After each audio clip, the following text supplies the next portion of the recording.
We don't take advice from janitors. The words cut through the air like broken glass. They weren't whispered. They weren't said in jest. They were delivered, loud, sharp, and designed to humiliate, in a meeting room filled with polished shoes, tailored suits, and fake smiles. And the man they were aimed at? He didn't flinch. He simply folded his hands behind his back, stood up straighter, and kept his silence. Clarence Hall, 68 years old, custodian, Briarfield Academy for Science and Leadership. 32 years on the job, never missed a day, never asked for thanks, and never once reminded anyone that before he wore that blue uniform, he wore another, one with medals, one with stripes, one that came with salutes and danger, and a battlefield no one in that room could imagine. But today, none of that mattered. Today, he was just the janitor. The room was full of staff and board members gathered to review a security proposal after a break-in the week before. Clarence had overheard something during his rounds, something that didn't sit right, and quietly slipped a folded piece of paper onto the conference table before turning to leave. The principal barely looked at it. One of the younger board members, mid-30s, full of confidence, full of himself, laughed and pushed the paper aside. He thinks because he mops the floors, he's part of the leadership team now? The others chuckled, except one. One teacher, Mrs. Eliza Crane, opened the paper and read it silently. Then again, slower. Her expression changed. Actually, this is detailed. These are structural vulnerabilities. And there's a recommendation for redirecting the cameras to cover the east corridor. The principal cut her off. We're not taking advice from janitors, Eliza. Clarence turned around.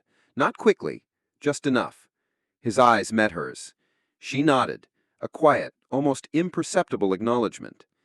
Then he walked out. He didn't defend himself. Didn't say he'd once written threat reports for military intelligence. Didn't say he'd helped design base security in Kandahar. Didn't say that 4 months ago he'd already warned the administration, politely in writing, that their new building had blind spots. He just kept walking, his steps silent on the polished tile, past the trophy cases, past the rows of lockers, past the flag he still straightened every morning at 6:45 a.m. sharp, even when no one else noticed. That night, he sat at the edge of his small twin bed in his modest apartment over the laundromat. He unfolded a different kind of paper, an old photograph, worn at the corners. In it, a young soldier in desert camo stood next to a radio tower, smiling. Behind him, a wall of sandbags, an American flag, and a sign that read, "Eyes open, head up, respect starts at the perimeter."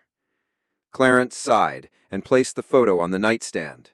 Tomorrow, he'd sweep the auditorium. Tomorrow, they'd still ignore him. But maybe, not for long. Because some truths don't need permission to be heard. And the walls, they remember everything. If something's missing, maybe the janitor took it. That's what Vice Principal Meyer said when the auditorium projector vanished overnight. It was the kind of comment that came easy to people like him. Sharp suits, shallow thoughts. Delivered casually, like he was joking, but loud enough for others to hear. Loud enough for it to stick. Clarence was 3 rows away, running a buffer across the hardwood stage floor. He stopped, looked up. Meyer didn't even glance in his direction. He was too busy sipping coffee and pointing to the empty space on the ceiling rig. A few teachers stood nearby. One of them chuckled uncomfortably. Another one, a substitute, murmured, "Aren't there security cameras?" Meyer scoffed. Yeah, but they weren't facing that direction. Not since someone turned them. Clarence knew exactly what he was implying, and who he was blaming. He also knew it was Meyer himself who'd rejected the proposal to realign the cameras. Clarence didn't respond. He didn't defend himself. He just resumed polishing the same stage where 2 years earlier he had quietly repaired a cracked step that could have broken a student's ankle. No one had noticed then either. That afternoon, Mrs. Crane found him in the janitor's closet, sorting paintbrushes by width. "Eliza," he said, smiling gently. She closed the door behind her. "Clarence, they're going to blame you." He paused. "They always blame the one who doesn't talk much."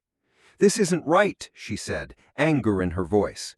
"You tried to warn them about the blind spots. You gave them diagrams. You even—" "It's okay." "No, it's not. What if the police get involved?" Clarence chuckled softly. "You think this is the first time I've been accused of something I didn't do?" She stepped closer. "You shouldn't have to live like this." "I don't live like this," he said, wiping his hands on a towel. "I choose to serve quietly. That's not the same as living in fear." She blinked, caught off guard by the steadiness in his tone. He reached into his pocket and handed her a folded piece of paper. "If they ask, give them this." "What is it?" "The footage from my own camera, the one they forgot I installed, inside the mop cart."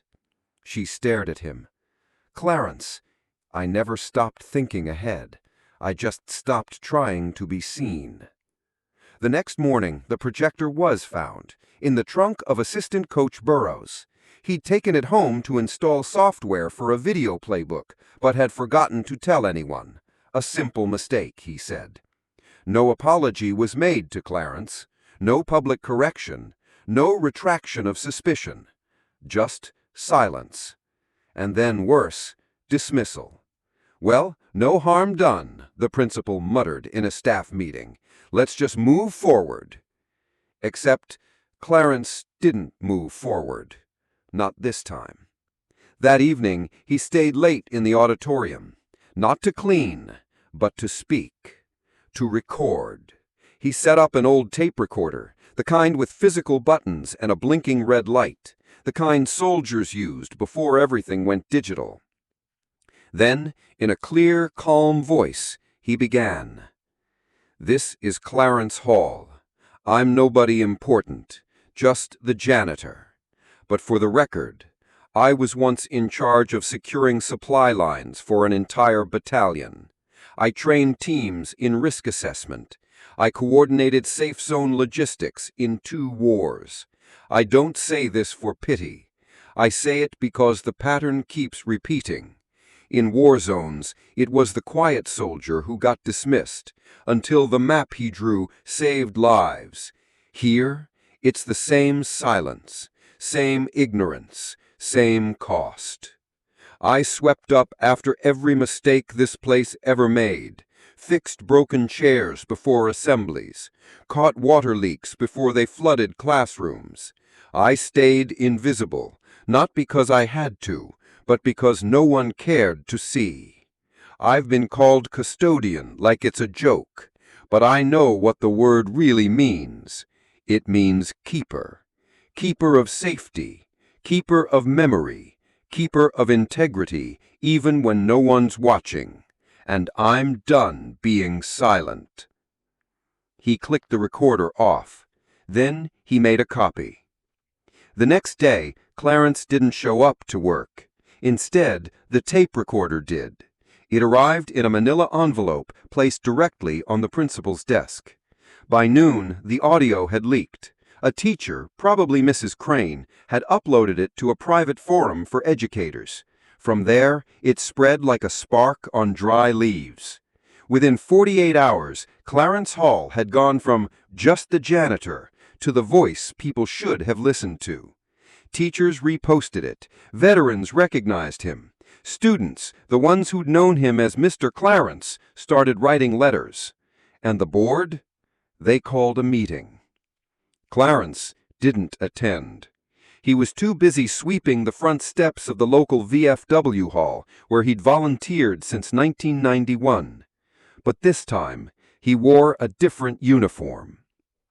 His old one, pressed, decorated, worn with quiet pride. "It was just a fluke. Don't turn this into some social justice sob story." That was the email sent by Board Chair Alan Worthington to the rest of the Briarfield Academy Executive Committee. It was meant to be private.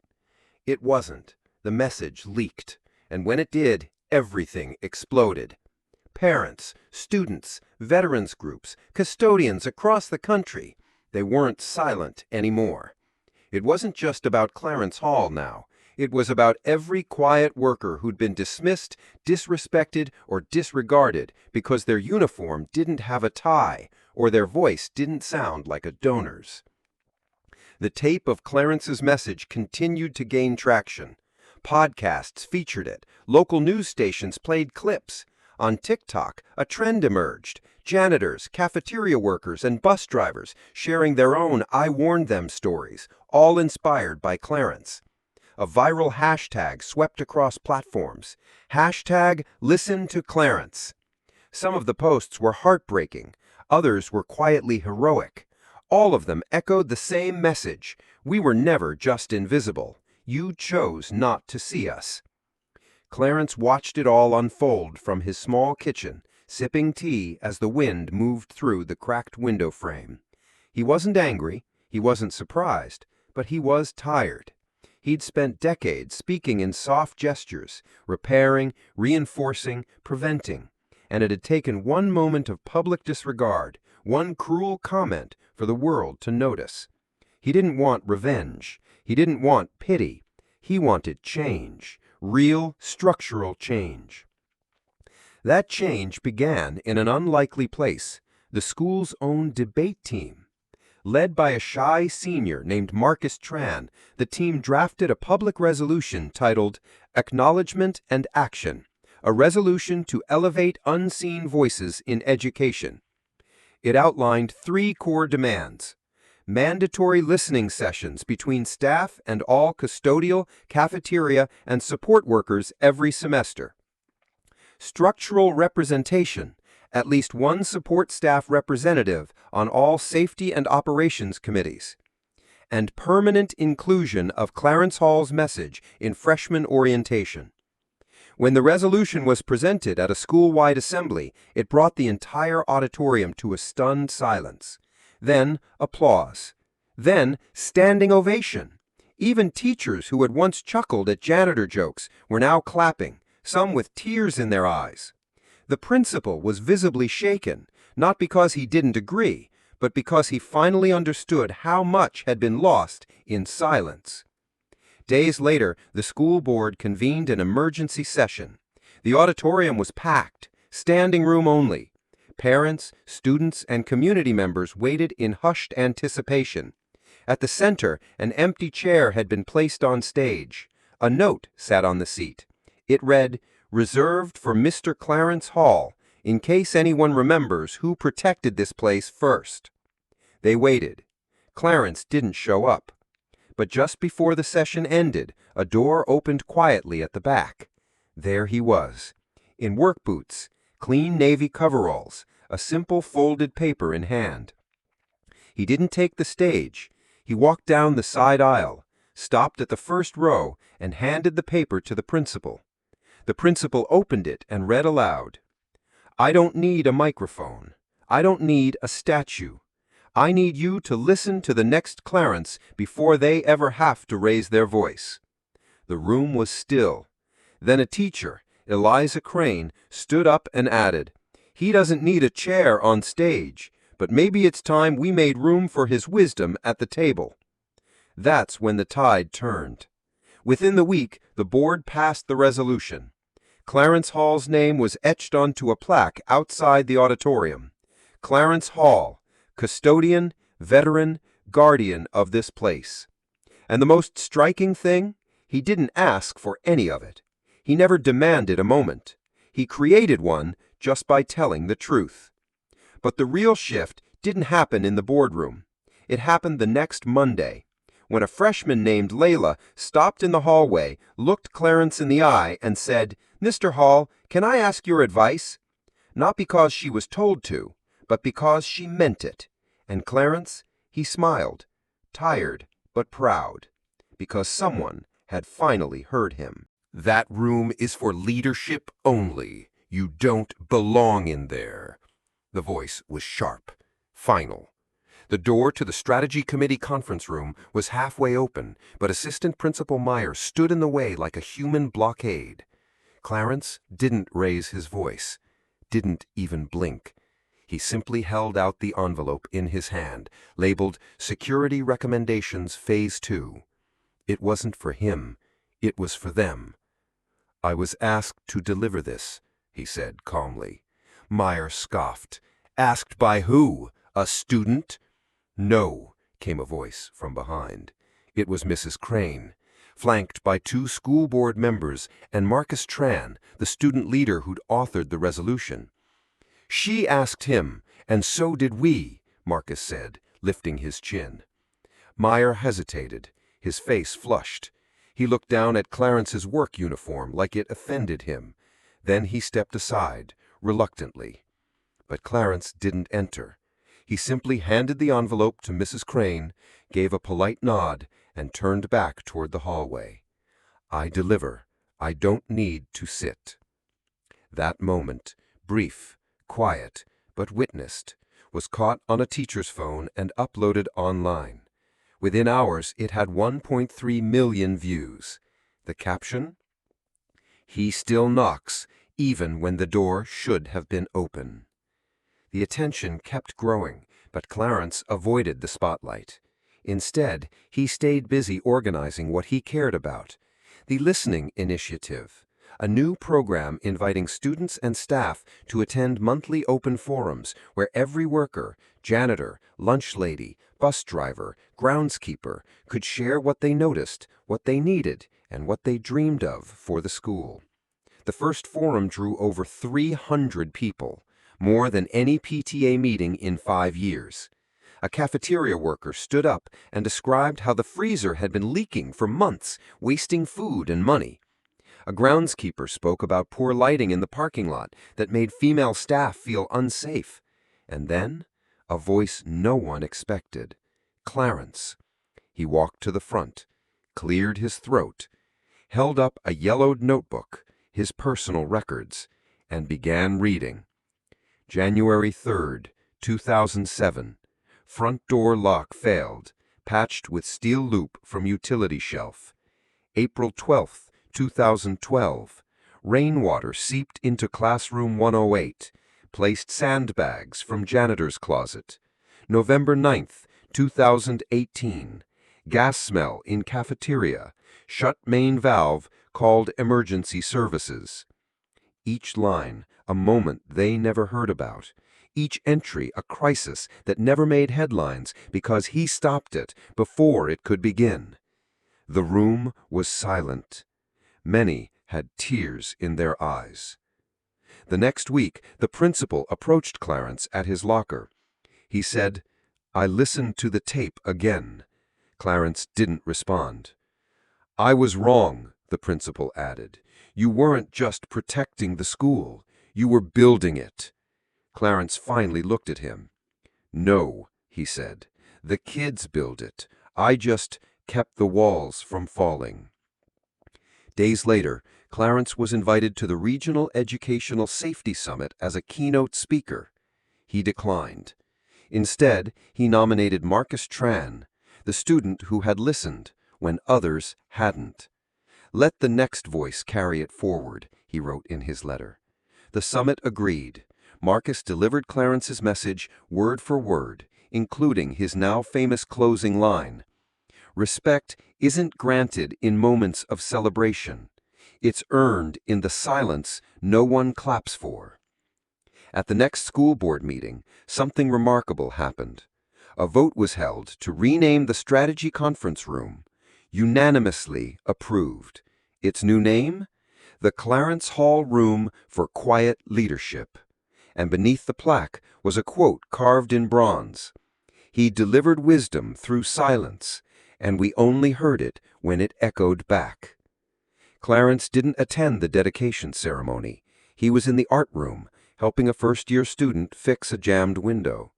But when he walked past the room later that night, alone, lights off, he stopped, touched the plaque once, let out a slow breath, then walked on, mop in hand, like he always did. It started with a letter, folded neatly in an envelope. No stamp, no return address.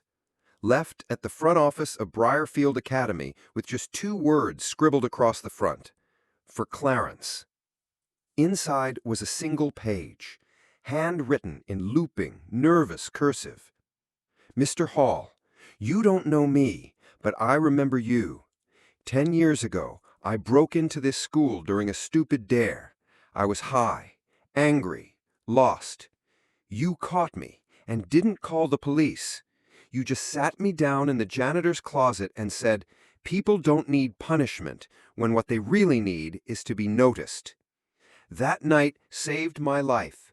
I never said thank you, so I'm saying it now. I graduate from nursing school next month. My scholarship essay was about you. It wasn't signed, but Clarence read it twice, then a third time, and finally he smiled. By spring, his name had become a quiet legend, not viral, not loud, but respected. A teacher paused in the hallway to tell students, Mr. Hall's been here longer than anyone. You can learn more from how he carries himself than from any textbook. A group of seniors started an annual essay contest in his honor, the Unseen Mentor Award, with a single rule: no essays about celebrities or teachers, only the overlooked.